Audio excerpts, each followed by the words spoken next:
The Intercept out with a chilling report recently. Apparently, different law enforcement agencies around the country have been infiltrated by racist white supremacist groups. Now, again, I've had some experience with white supremacists. I'm on a couple of lists now. They're kind of pissed off at me. But nonetheless, I think it's important to do these stories because that's what we don't want in our government.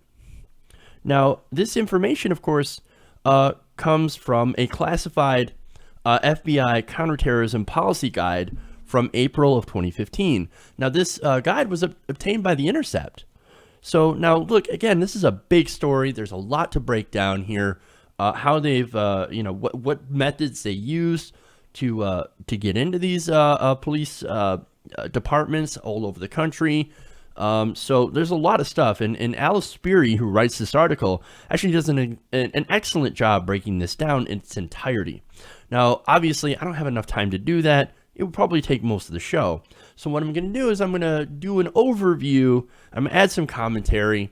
And look, if you want to check out the whole report, which I heavily suggest that you do, I've got a link to that report here in the description. Now, in this guide, the FBI details the process in which it enters individuals on a terrorism watch list called the Known or Suspected Terrorist File. Now, not only does the FBI look at known or suspected jihadists, people who are, members of the Islamic State, Al-Qaeda, whatever, right? Okay, they also look into domestic terrorism as well, because that's also an issue. Now, domestic terrorism, of course, focuses on militia extremists, white supremacist extremists, and sovereign citizen extremists.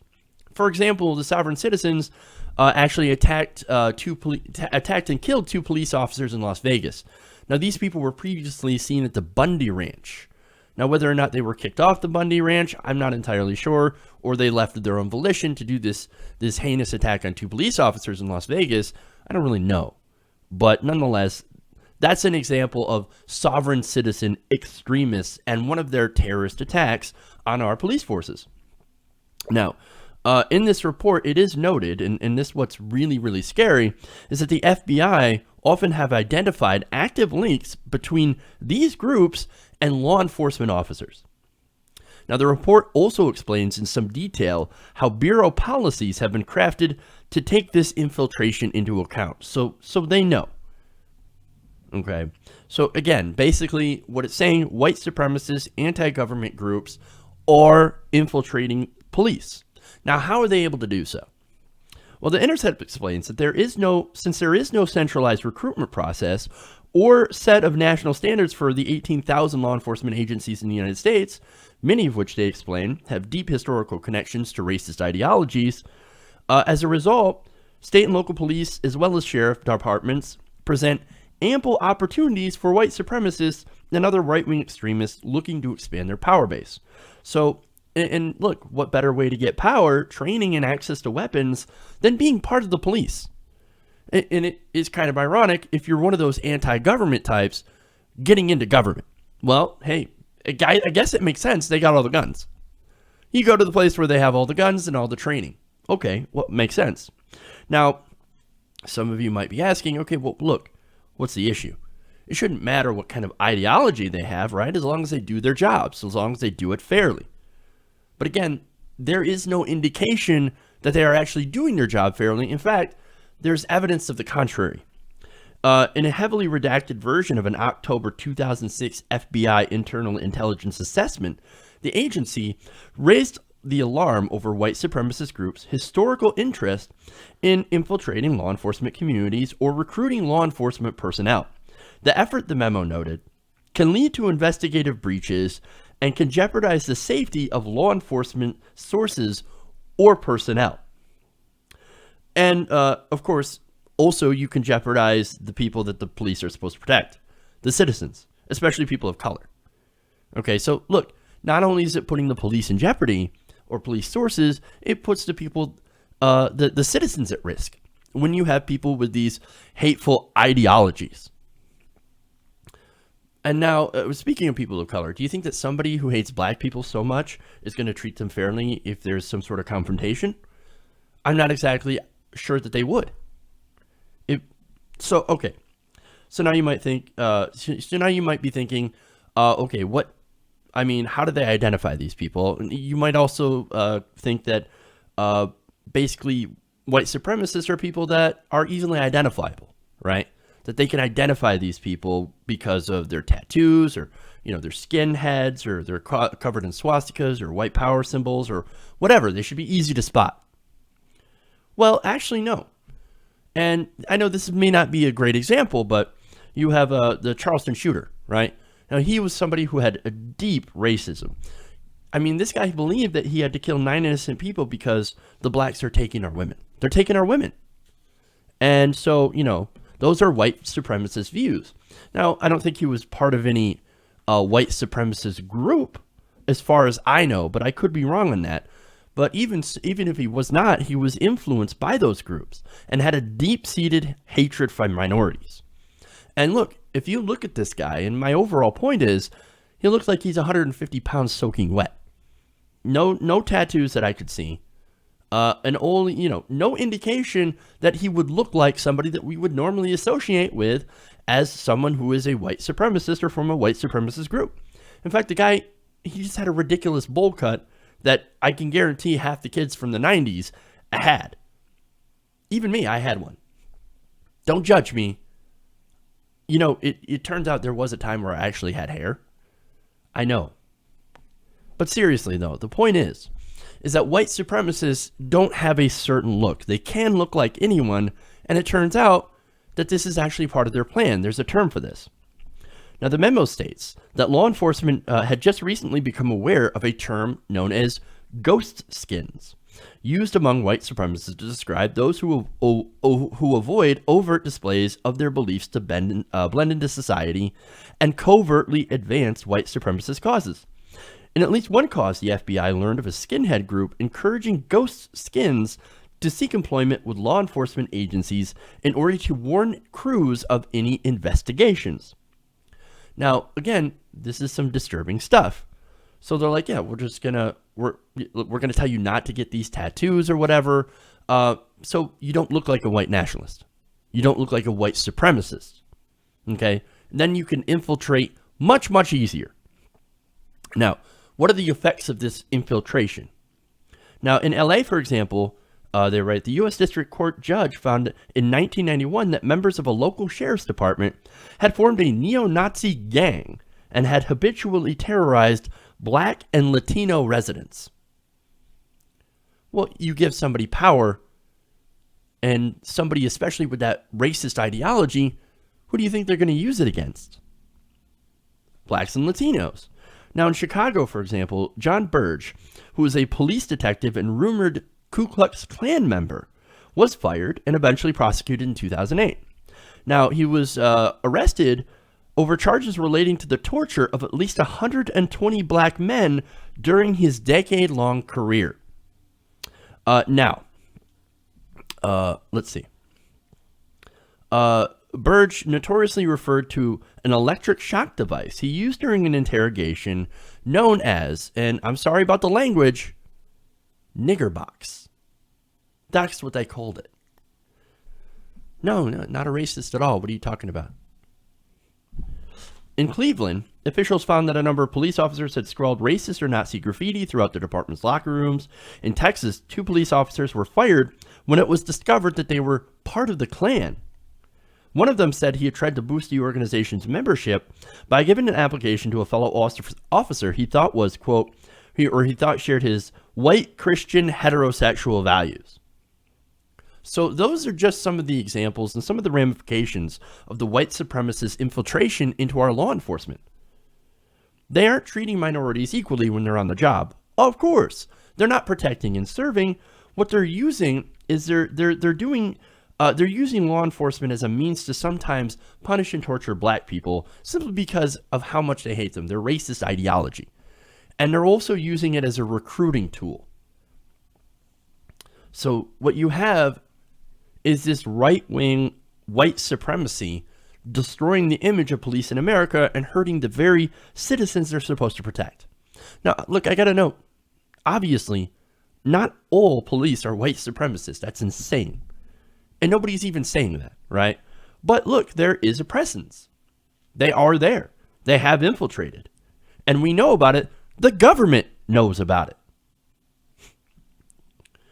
And look, it's disturbing. And of course, instead of just focusing on radical Islam, we should be concerned about the hate that we have here. And unfortunately, we have not done that.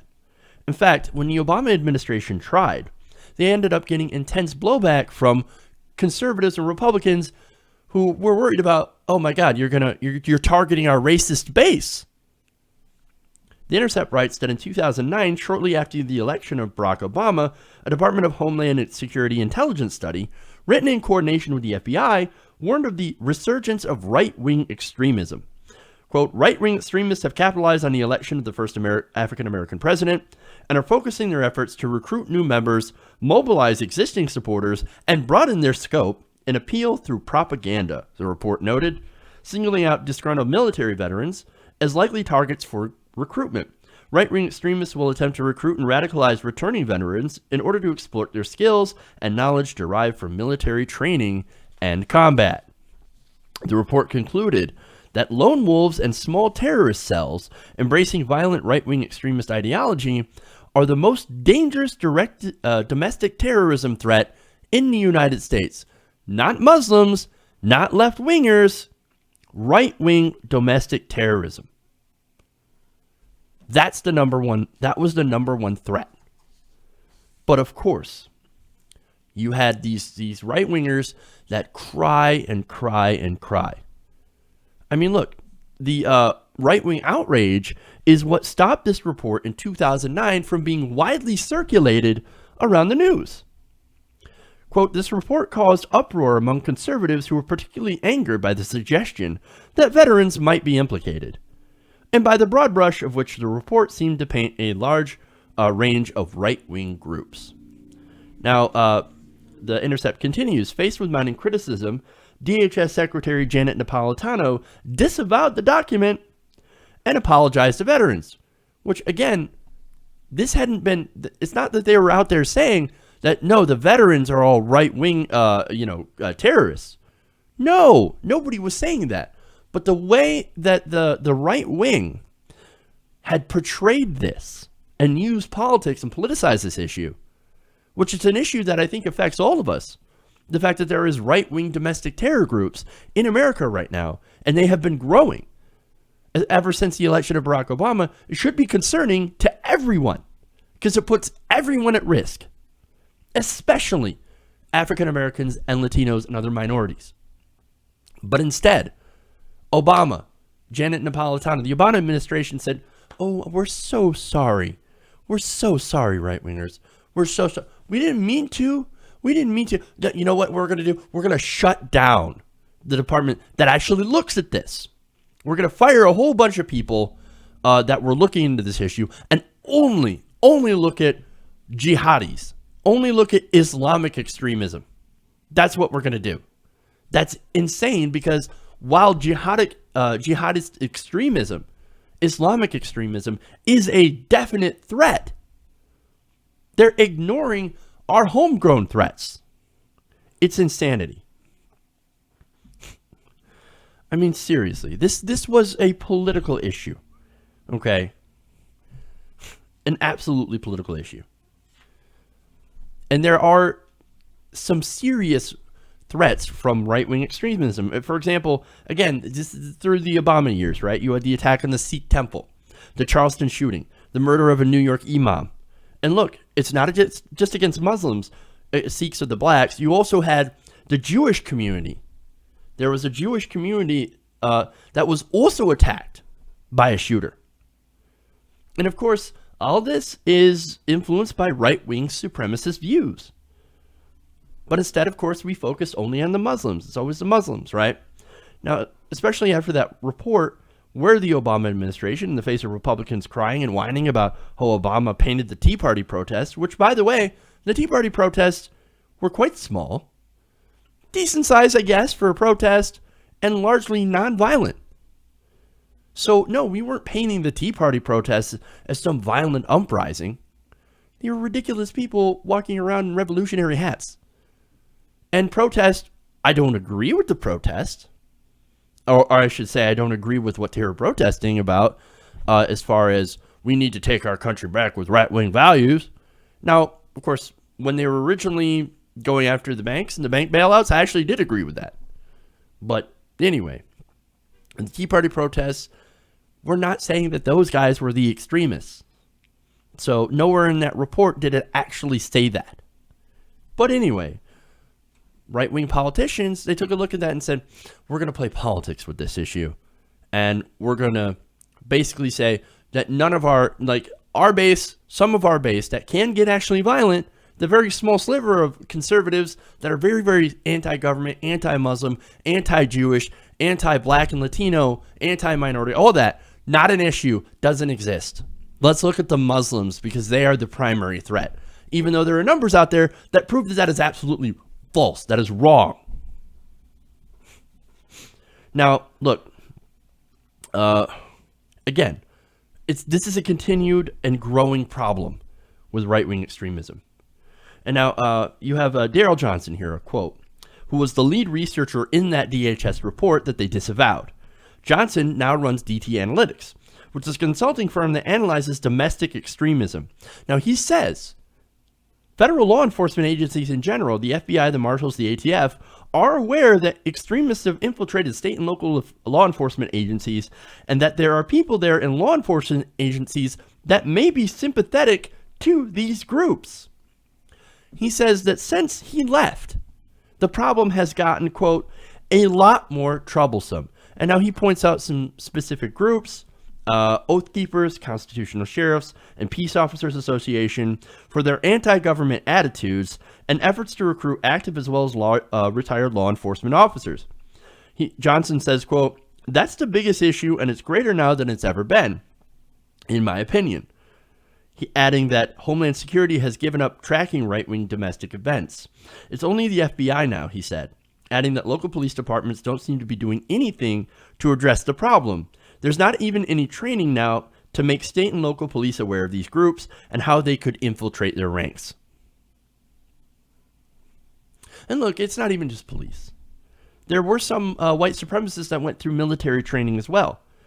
Now, for this, I go to Pete Simmi, who's a sociologist at Chapman University. Now, he spent decades studying the proliferation of white supremacists in the U.S. military. And talking to The Intercept, he talked about how difficult it was for us to even have a conversation about this on a federal level.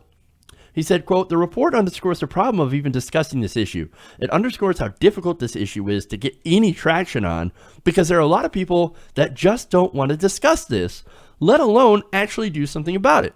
Because right now, I mean, look, you say Black Lives Matter at this point, and there's a group of people that come out and say, Blue Lives Matter too. Blue Lives Matter, Blue Lives Matter. Well, we're not saying that police don't matter. There's not an actual war on police. That is a narrative coming out of the right wing. And so, but that's just a couple of barriers that we have, is that we can't have a conversation, because as soon as you bring up things like police brutality even towards the black community, immediately you're painted as somebody who is anti-law and order and anti-police. And that's not at all what it actually is. We want to fix the police. We want to make the police better. We actually want to make them serve the community. But you can't do that if you can't fix anything. You can't do police reform unless you can actually discuss the problem. And it's the same thing with right-wingers always coming out and saying, you got to say radical Islam. You got to say radical Islam. You actually have to say what it is before you can actually solve the problem. You can't solve the problem unless you name it. Well, we're naming the problem. We're naming the problem. And immediately, of course, they're going to cry and they're going to whine. No, it's not true. It's not true. It's not true. Radical Islam. Insanity. Now, Simmi said that the extremist strategy to infiltrate the military and law enforcement had existed for decades. In a study he conducted of individuals indicted for far-right terrorism-related activities, he found that at least 31% had military experience. Now, look, that's a significant number. And I think it should concern a lot of people. Now, we're not saying that 31% of the military are white supremacists. That's not what the numbers are actually saying. But 31% of people who had done these right-wing terrorist activities just happen to have been trained by the military. And so, yes, it is a significant number of people who had done these attacks, but nowhere near significant when it comes to people that have actually been in the military. So let's be completely honest about this. Now, there is some good news on this. After a series of investigations uncovered substantial members of extremists in the military, the Department of Defense moved to impose stricter screenings, including monitoring recruits' tattoos for white supremacist symbols and discharging those found to espouse racist views. Now, that's great from the military. Awesome. Now, why doesn't the police do that? Well, I've got an answer for you. The Intercept notes that it's because of the decentralized way in which the thousands of police departments across the country happen to operate. The historical affinity of certain police departments with the same racial ideologies espoused by extremists, and an even broader reluctance to do anything about it. Simmi said, quote, "If you look at the history of law enforcement in the United States, it is a history of white supremacy. To put it bluntly," said Simmi, citing the origin of U.S. policing in the slave patrols of the 18th and 19th century. More recently, just going back 50 years, law enforcement, particularly in the South, was filled with Klan members. Disaster. Not only that, but a lot of police departments don't screen officers for hate group affiliation. The Southern Poverty Law Center has reported that the number of these groups had peaked at more than 1,000 in 2011 from less than half of that in the late 1990s. Though experts like Simmi note that many of these groups come and go and that membership between them is often fluid. So yes, this does seem to be quite a massive problem. And yes, there are officers that have been fired for spouting racist views. But oftentimes, unfortunately, without these screening protocols, they end up getting hired somewhere else. So look, this whole thing is incredibly frustrating and incredibly disturbing, and it's something that we need to look into a lot more. But not just look into it, we need to do something about it. These are the types of people who just do not belong in law enforcement. And look, you wonder why black people tend to be more distrustful and combative with police. This is kind of why. Because they've experienced certain racist police officers. Again, not saying all police officers are racist, or even a majority of them. I'm saying that there are racist police officers, and they tend to make everyone look bad. We don't know the number of police officers that are members of white supremacist groups, and maybe I suspect that we'll never know truly how many of them are infiltrating our police officers. And look, we need to actually look at this, because we won't find out. We won't even get anywhere close to finding out and stopping them until we look, or at least until we try to screen people. And only then can we actually begin to reform the police so that they can serve and protect everyone equally like they're supposed to. Hey everybody, thanks for watching this video. If you want to see more like this, please hit the subscribe button below. And if you want to support truly independent, non-corporate media, go to our Patreon page and become a patron. Patreon.com/TYTNation.